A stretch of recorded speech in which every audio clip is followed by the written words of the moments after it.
Hello. Hello. हाँ जी। सत साहब है। सत साहिब जी। यार सुबह से इतना फोन कर रहे, फोन काहे नहीं उठा रहे? फोन नहीं उठाते बहन जी, और सेवाएं होती है उनमें लगे रहते हैं। कम से कम उठा लेना चाहिए ना। बहन जी कोई हजारों फोन आते हैं, किस किस का उठाऊं बताओ। भक्ति नहीं करनी फिर हमारे को। भैया मेरा बेटी जो है ना, बहुत तबीयत खराब है। दवा है, इसको 3 जगह डॉक्टर से देखा है, लेकिन आराम ही नहीं हो रहा है, बहुत सीरियस ही हो रहा है। अब क्या बता सकते हैं बहन जी, तो परमात्मा से प्रार्थना करो। कर तो रहे हैं, पता नहीं। मालिक से प्रार्थना करो, गुरुदेव से प्रार्थना करो, वही कुछ करेंगे, मैं थोड़ी कुछ कर सकता हूँ बहन जी।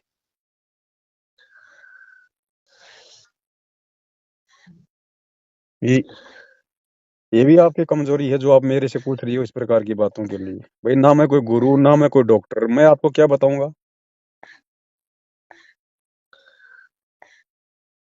अब देखो यहाँ पे आपकी मर्यादा, आपकी भक्ति काम आएगी। ऐसे समय में भक्ति और मर्यादा ही काम आएगी। इसलिए परमात्मा कहते हैं मर्यादा मत तोड़ो, मर्यादा मत तोड़ो, भक्ति करो।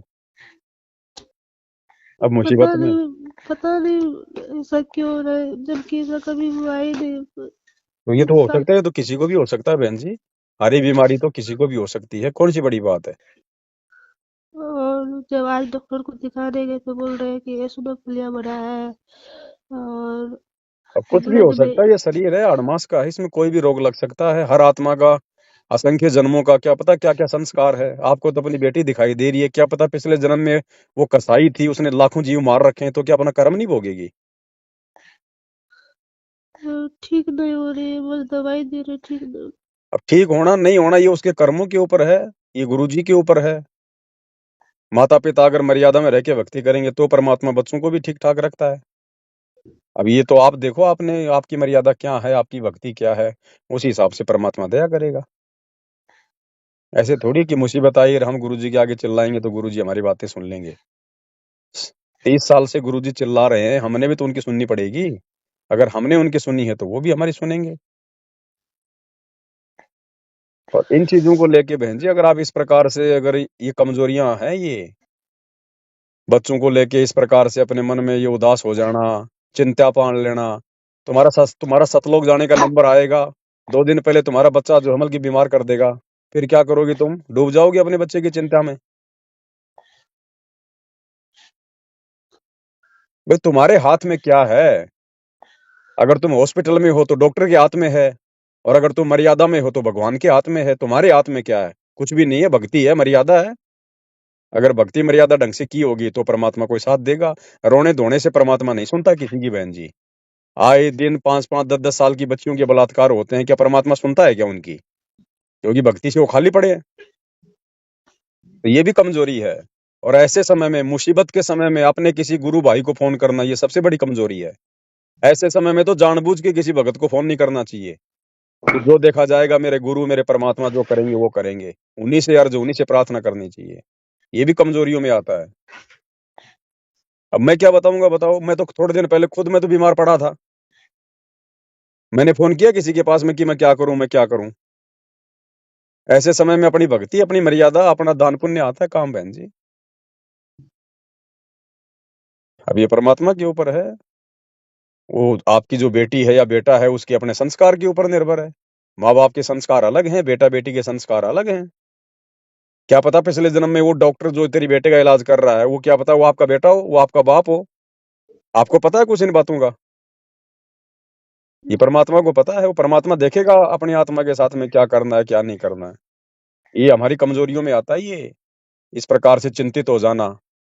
हल्की फुल्की तो हो सकती है, लेकिन ये इस प्रकार की जो चिंता जो आप जाहिर कर रही हो ना, ये बहन जी भक्ति मार्ग में बाधक है। ये परमात्मा पे अविश्वास पैदा करती है। अब ठीक ठाक नहीं हो रही, आप मेरे को फोन कर रही हो, तो मैं उसको ठीक कर दूंगा क्या? मैं कोई भगवान से बड़ा हूं क्या? ये गलतियां हैं बहन जी, गलतियां सुधारो। मुसीबत के समय में तो बिल्कुल किसी की तरफ मत देखो, केवल अपने भगवान की तरफ देखो।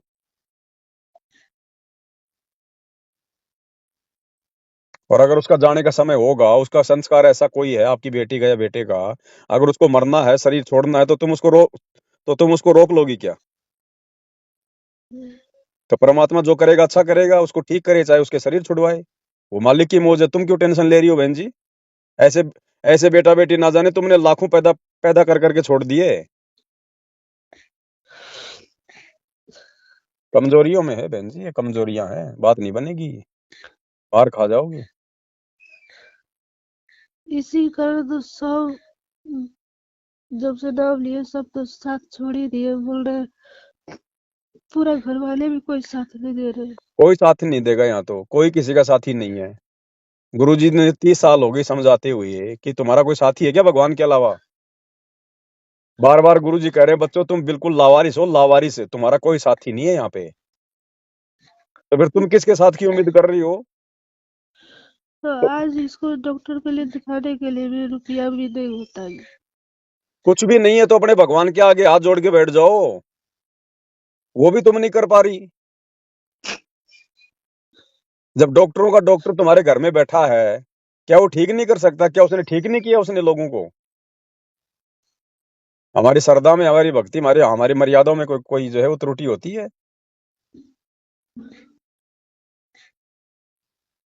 तो ये बहन जी अपने अपनी भक्ति मर्यादाओं के ऊपर, अपने अपने संस्कारों के ऊपर है। कोई साथ दे ना दे, किसी की उम्मीद मत करना यहाँ, और ना जरा भी हम अगर उम्मीद कर लोगी तो फिर हमारा मामला बिगड़ जाएगा।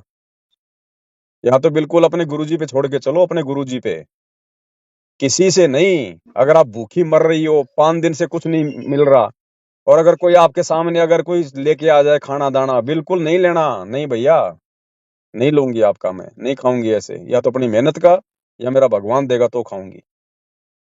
तो ऐसे समय में हमने किसी और से उम्मीद नहीं करनी बिल्कुल भी। आज इसका ये हालत इतना खराब है, मन नहीं लग रहा है पूरा दिन। हाँ तो आपकी परीक्षा है बहन जी, परमात्मा जब परीक्षा लेता है भगत की तो ऐसी परिस्थितियां बनाता है। अब आपने क्या करना है वो देखना है। अब आप मेरे को फोन कर रही हो, मैं क्या कर दूंगा बहन जी? मैं क्या कर सकता हूँ बताइए? और मैं वहां भी आ जाऊंगा तो क्या कर लूंगा मैं? ये कमजोरी है। अपने सतगुरु से प्रार्थना करो, वो 1 सेकंड में पहुंच जाएगा, चाहे सतलोक में भी क्यों ना बैठा है। ये ऐसी विशेष परिस्थितियों में अपने भक्तों को फोन करना, कहीं और से मदद की उम्मीद करना, अगर नहीं है, आपको पता है कि मेरे पास में कुछ भी नहीं है, तो हाथ जोड़ के बैठ जाओ अपने परमात्मा के आगे। अपनी अपना जो सुमरण दिया हुआ है परमात्मा ने, या तो अपना सुमरण करो, सुमरण नहीं मिला है तो परमात्मा का अपना कोई सत्संग सुनो, मालिक का चिंतन मनन करो, देखेगा फिर उस मालिक का काम है। फिर आगे क्या उसको पता नहीं है? आपने तो मेरे को फोन करके बताया है, जबकि मैं तो कुछ भी नहीं कर सकता, और भगवान को तो बिना बताए सब कुछ पता है, जो है गुरुदेव भगवान को। और वो अभी तक यदि कुछ नहीं कर रहा है तो बहन जी कमी किसकी है? तो उन्हीं से प्रार्थना करो बहन। पवन दास के पास में कुछ भी नहीं है। ये गलतियां ना करना, इस भक्ति मार्ग में मार खा जाओगे नहीं तो। मेरा काम केवल संगत को संदेशा देने का है, संगत में जो भी कुछ हो रहा है सही या गलत है, इससे ज्यादा मैं किसी को ठीक करने वाला नहीं हूं बहन जी। मेरे पास में और कोई समाधान नहीं है, और समाधान तो सिर्फ अपने गुरुदेव के पास है। अगर मेरे से उम्मीद करोगे तो परमात्मा भी नहीं करेगा फिर मदद। ये भ्रमणा तोड़नी पड़ेगी बहन जी। कोई थोड़ा ठीक ठाक बोल लेता है, कोई अच्छा बोल लेता है, तो इसका मतलब क्या वो फिर वो उसके पास कोई समाधान हो गया कोई? मैं तो खुद अपने परमात्मा के आश्रित हूँ, मैं तो खुद उनके जो है भरोसे हूँ। मैं तो कभी किसी से कुछ नहीं कहता, जब कोई आपत्ति आती है मैं बोलता हूँ कभी किसी को, आप लोगों को। मैं जेल में गया, मैंने किसी के आगे हाथ जोड़े, मैंने फोन किए कि भैया पुलिस आ गई, मुझे ले जा रही है। ज्ञान को आधार बनाओ, ज्ञान को आधार, ये भक्ति मार्ग है। ये परिस्थितियां आपके शरीर छूटने से 1 घंटा पहले काल पैदा कर देगा, फिर क्या करोगी? आज तुम्हारी बेटी भी हो रही है बीमार, कल को तुम्हारा फिर वो पोता बीमार हो जाएगा, उस समय फिर क्या करोगी? यहाँ की चिंताएं छोड़ो बहन जी, आपसे जो सेवा बने उस बेटी की करो, बाकी अपने गुरुजी पे छोड़ो। परमात्मा है, वो है डॉक्टरों का डॉक्टर, मदद भी कहीं से करवाएगा तो वही करवाएगा। अब बहन जी देखो, मैं इतना दूर बैठे आपकी कोई मदद भी नहीं कर सकता, क्योंकि मुझे क्या पता बहन जी, मुझे आपके बारे में मुझे क्या पता बताओ? ना मैं आपसे मिला, ना मैं आपको जानता, ना पहचानता। खाली खाली यही तो है कि भैया आप एक सत्सेवक होंगे, आप साथ संगति से आप जुड़े होंगे। अब मुझे क्या पता आप सत्सेवक हैं या नहीं है, आप मर्यादा में हैं या नहीं है। अब मैं यदि आपकी आर्थिक रूप से कोई मदद यदि मैं करूं, तो बहन जी मुझे क्या पता उस पैसे का सदुपयोग होगा या फिर उसका दुरुपयोग होगा। तो ये हमारी भी परीक्षा है। केवल अपने गुरुजी के आश्रय रहो बहन जी। हाँ, यदि कोई आपको पर्सनली जानता है, आपसे मिला है, वो चाहे तो आपकी मदद वो कर सकता है। लेकिन बहन जी, मैं आपसे सैकड़ों कोस दूर बैठा हुआ, ना मैं आपको जानता, ना मैं आपको पहचानता, बहन जी ये परमात्मा के विधान में नहीं है। आपके आसपास होता तो मैं आ जाता, अपने हाथों से मैं कोई पैसा दे के बच्चे का मैं इलाज करवा देता। अब बहन जी मैं आपको भेज भी नहीं सकता पैसे, क्योंकि हम आपको जानते नहीं। नहीं, हमको पैसा नहीं चाहिए। बात बता रहा हूं मैं। बस सिर्फ इसका इतना हालत खराब हो गया ना, हमको डर लग रहा है बहुत। डर लग रहा तो बहन जी ज्ञान की कमी है। क्यों आपको डर क्यों लग रहा है बताओ? ये कोई 500 साल जिएगी क्या? ये कोई हमेशा जिएगी क्या? ये कोई अमर रहेगी क्या? आज अगर बीमारी से बच गई और कल कोई एक्सीडेंट में मर गई तो फिर क्या कर लोगी तुम इसको कब तक बचाओगी? इस आत्मा के अपने कर्म इसके साथ चलेंगे? तुम्हारे को तो ये शिक्षा लेनी चाहिए और अपनी बेटी को भी बोलना चाहिए। कितनी बड़ी है वो? 1 साल। हाँ, तो फिर बहन जी हर आत्मा के अपने अपने संस्कार हैं। आप केवल उसकी सेवा कर सकती हो, डॉक्टर को दिखा सकती हो, इससे ज्यादा आप कुछ नहीं कर सकती। आपके हाथ में कुछ नहीं है। और जितनी आप ये कमजोरी दिखाओगे ना, अरे बहन जी फिर तुम सात संगति की वीडियो देख रही हो क्या? हाँ, अब इब्राहिम सुल्तान ने क्या किया था अपने बच्चे को गोद में लेके? हैं? वो पैदा किया था। तो तुम तो फिर वही गलती कर रही हो। वो अपने बच्चे को देख के आंखों में आंसू आ गए मोह ममता में, तुम इसकी बीमारी को देख के आंखों में आंसू लेके आ रही हो। फिर बात क्या हुई? फिर ज्ञान कहाँ हुआ? फिर गुरुदेव कह रहे हैं भैया ये तो आने जाने हंस हैं, ये तो ना जाने कितने गए और कितने जाएंगे। ये परमात्मा की आत्मा हमारे थोड़ी है बहन। उसका जैसा संस्कार है, वो जिएगी तो जिएगी, मरेगी तो मरेगी। ना तुम कुछ कर सकती इसमें, ना तुम्हारा डॉक्टर कुछ कर सकता। जो इलाज है वो अपना करवाओ, माता पिता का जो फर्ज है वो आप अपना निभाओ। बाकी काम भैया परमात्मा का और उस आत्मा की भक्ति और संस्कार का। इसमें माता पिता कुछ नहीं कर सकते। बहन जी जब तक इतनी दृढ़ नहीं होगे बात बनेगी नहीं। चाहे कितने साथ संगति की वीडियो देख लो, कितना भक्ति कर लो, कितना कुछ कर लो, भगत का तो जैसे हमारे गुरुदेव भगवान कहते हैं ना कि परमात्मा की भाई जो भगत है उसकी भक्ति का उस समय पता चलता है जब उसके सामने ऐसी कोई परिस्थिति आती है तब। बाकी वीडियो देख देख के अपने आप को भगत समझ लेना बात अलग है। और जब भगत के सामने जब परिस्थितियां होती है पैदा, अब जैसे आपके सामने हो गई परिस्थिति पैदा, अब आपके तो होश उड़ गए, फिर क्या ज्ञान सुना फिर आपने? ये बहन जी आप खाली उसकी सेवा कर सकती हो, डॉक्टर को दिखा सकती हो, इससे ज्यादा कोई लेन देन नहीं है। गुरु जी से प्रार्थना करो, अपनी भक्ति पे ध्यान दो, और कुछ नहीं है इससे ज्यादा। किसी को अपना मददगार मत समझो। अगर किसी को भी अपना मददगार समझोगी, अगर किसी भी उम्मीद से अगर किसी को फोन करोगी या याद करोगी, बहन जी परमात्मा नजदीक नहीं आएगा तब तक। उस समय तक परमात्मा नजदीक नहीं आएगा जब तक भगत कहीं और अपना देखेगा जुगाड़। तो बहन जी ना तो पवन दास, ना कोई और भगत भाई बहन, ना कोई और, केवल अपने गुरुजी में सुरती लगाओ, गुरुजी से प्रार्थना करो, वो चाहेगा तो 1 सेकंड में चंगा कर देगा। दुनिया के भरोसे तो बैठी रहो ऐसे। ठीक है बहन जी। ठीक। सत साहिब। इस संसार में आपका कोई नहीं है, क्योंकि लावारिश हो तुम, लावारिश। या बेसिक चौधरी पाक रहे हो, थोड़ा सा सुख देख कर एक दूसरा परिवार में कहियो मेरा बड़ा अफसर बन गया बेटा, या कोई मंत्री बन गया।